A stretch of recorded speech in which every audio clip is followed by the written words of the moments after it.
नमस्कार, आप देख रहे हैं सिटी पोस्ट लाइव और मैं हूं रवि। देखिए, बांकीपुर विधानसभा सीट का जो उपचुनाव है काफी दिलचस्प होता जा रहा है। इस सीट पर अभी सीधा मुकाबला बीजेपी के साथ प्रशांत किशोर का है। आरजेडी तीसरे नंबर पर दिखाई दे रहा है। ऐसे में तेज प्रताप यादव की पार्टी लोक जनशक्ति के उम्मीदवार के प्रशांत किशोर के पक्ष में उतर जाने से मुकाबला और भी ज्यादा दिलचस्प हो गया है।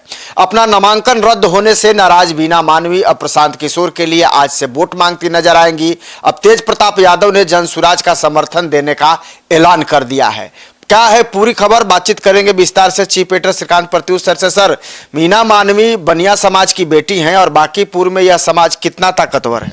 बहुत ताकतवर है। बिहार के बांकीपुर विधानसभा क्षेत्र में बनिया मतदाताओं की संख्या लगभग 9 से 10% के आसपास बताई जाती है।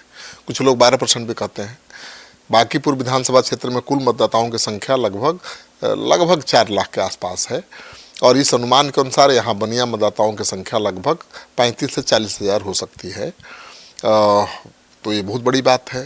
अब देखिए, बांकीपुर सीट को मुख्य रूप से कायस्थ बाहुल्य सीट माना जाता है, जहाँ कायस्थ मतदाताओं की संख्या सबसे अधिक है 14%, यानी लगभग 70,000। इसके बाद दूसरे नंबर पर बनिया समाज ही आता है और तीसरे नंबर पर यादव मुस्लिम समाज आते हैं। चंद्रवंशी और दूसरी जातियों के लोग भी हैं, लेकिन पहले नंबर पर कायस्थ, दूसरे नंबर पर बनिया वोटर और तीसरे नंबर पर यादव मुसलमान और दूसरी जातियों के लोग आते हैं। तो बनिया वोटर तो बहुत मायने रखता है भाई किसी की जीत के लिए, क्योंकि दूसरे नंबर पर वही है। तो बीना मानवी के समर्थन मिल जाने से प्रशांत किशोर को फायदा होगा? अब देखिए, बीना मानवी पहली बार चुनाव लड़ रही थी। नामांकन प्रचार रद्द हो गया, कितना हाई वोल्टेज ड्रामा हुआ था आपने देखा ही। नामांकन तो प्रचार रद्द हुआ ही, उसी दौरान उनकी गिरफ्तारी का वारंट लेकर पुलिस पहुंच गई थी कलेक्ट्रेट में और हाई वोल्टेज ड्रामा हुआ था। आधे घंटे तक पुलिस को इधर उधर घुमाती रही बीना मानवी। हज भी हो गई। हाँ, बहुत रोने लगी थी। उनको लगा कि उनके साथ साजिश की गई है और उनका अभी भी उनके मन में है कि भाई जानबूझकर साजिश के तहत सरकार के इशारे पर उनका नॉमिनेशन रद्द किया गया है। तो काफ़ी खफा है बीजेपी से, क्योंकि सरकार तो बीजेपी के है और उसी समय वो कह रही थी कि कोई जीते, बीजेपी को नहीं जीतने देना है और ज़रूरत पड़ी तो प्रशांत किशोर को जिताने के लिए भी वो काम करेंगी और आखिरकार यही किया। लेकिन देर से आई हैं, क्योंकि उसी दिन करती तो ज़्यादा फायदा हो सकता था, ज़्यादा मेहनत कर सकती थी प्रशांत किशोर के लिए। लेकिन सवाल ये था कि वो इंडिपेंडेंट तो थी नहीं, वो तेज प्रताप यादव की पार्टी लोक जनशक्ति जनता दल से थी उम्मीदवार, तो अपने मन से फैसला ले नहीं सकती थी। वैसे प्रशांत किशोर की टीम उनके पीछे लगी हुई थी बहुत दिनों से, लेकिन बात नहीं बन पा रही थी तेज प्रताप के कारण। लेकिन अब तेज प्रताप यादव भी मान गए हैं और उन्होंने अब थोड़ी देर में अब ऐलान करने वाले हैं कि उनकी पार्टी अब जनसुराज का साथ देगी। देखिए, पिछले विधानसभा चुनाव में 41% वोट पड़े थे।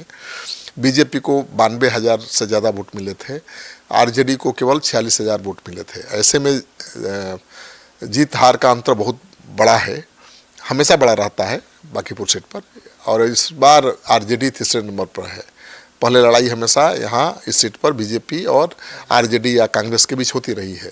तो प्रशांत किशोर की लड़ाई सीधे हो गई है बीजेपी से, आरजेडी तीसरे नंबर पर है। ऐसे में एक एक वोट का महत्व है। अगर बनिया समाज का आधा वोट भी बिना मानवी अगर प्रशांत किशोर को दिलवा देती है तो प्रशांत किशोर बाजी मार सकते हैं। देखिए, जीत सुनिश्चित करने के लिए प्रशांत किशोर को बीजेपी के कोर वोट बैंक में सेंधमारी करनी होगी, क्योंकि उनका अपना कोई कोर वोट बैंक नहीं है जिसको हम गिना दें। जैसे भी कहा ना कि बीजेपी का कोर वोट बैंक क्या है, कायस्थ है। बीजेपी का कोर वोट बैंक क्या है, स्वर्ण समाज के लोग हैं। बीजेपी का कोर वोट क्या है, बनिया समाज है। ऐसा कोई core vote bank Prashant Kishor का नहीं है, तो उनको तो बीजेपी के ही और आरजेडी के वोट बैंक में सिंधमारी करके आगे बढ़ना है। तो सिंधमारी करके चुनाव जीत लेना बहुत आसान नहीं है, लेकिन मुकाबला में अभी आ जाना कम बड़ी बात नहीं है। अब आरजेडी जैसी स्थापित पार्टी तीसरे नंबर पर है और सीधा मुकाबला बीजेपी जनसुराज के बीच में है। ऐसे में बनिया समाज की एक महत्वपूर्ण महिला जो अपने सामाजिक कार्यों के लिए अपने समाज में जानी जाती है, अगर वो समर्थन कर रही है प्रशांत किशोर का, तो कुछ न कुछ तो फायदा होगा ही। स्वर्ण समाज के वोट बैंक में प्रशांत किशोर 25 से 30% संधमारी करते हुए फिलहाल दिखाई भी दे रहे हैं, लेकिन आखिरी क्षण तक लोग अपने फैसले पर टिके रहेंगे या नहीं, ये कहना बड़ा मुश्किल है, क्योंकि बीजेपी भी उन्हें मनाने के लिए एड़ी चुट्टी का जोर लगा रही है। तो केवल 20% बीजेपी का वोट काट लेने से या आरजेडी का 50% वोट काट लेने से प्रशांत किशोर नहीं जीतेंगे। अब भाई आरजेडी का 50% वोट काट लीजिए तो कितना मिलेगा? 25,000 20,000 वोट।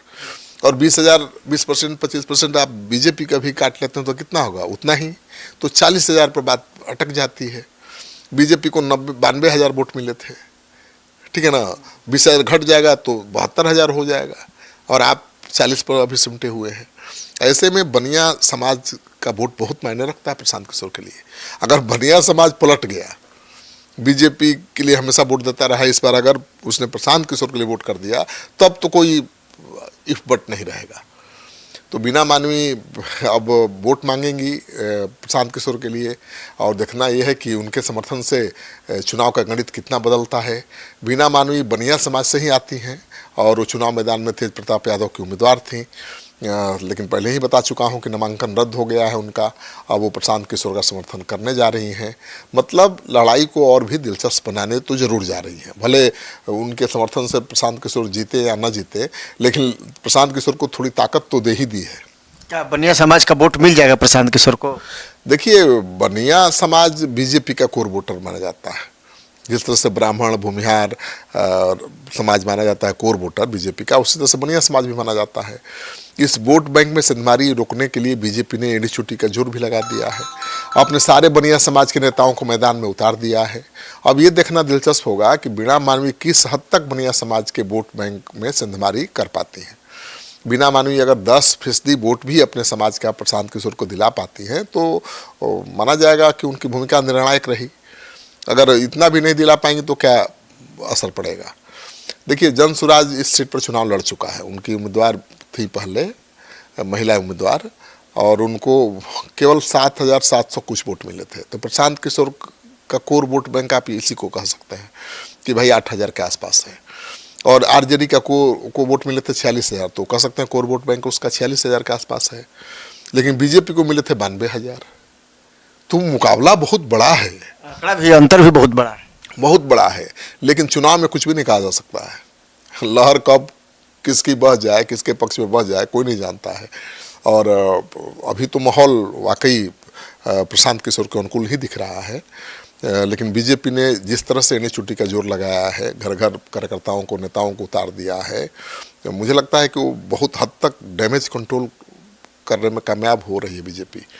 लेकिन अभी निश्चिंत नहीं हो सकती है बीजेपी, क्योंकि बीजेपी की लड़ाई थोड़ी ठीक हो रही थी तो बीना मानवी आ गई उनके साथ, प्रशांत किशोर के साथ, तो और भी थोड़ी मुकाबला कठिन हो गया। तो मुझे लगता है कि जनता का मन मिजाज तो हम लगातार भाप ही रहे हैं, रैंडम सर्वे कर रहे हैं, लेकिन जनता एक दिन पहले या उसी दिन अपना अंतिम फैसला लेती है। तो 28 तक चुनाव का प्रचार का आखिरी तारीख है।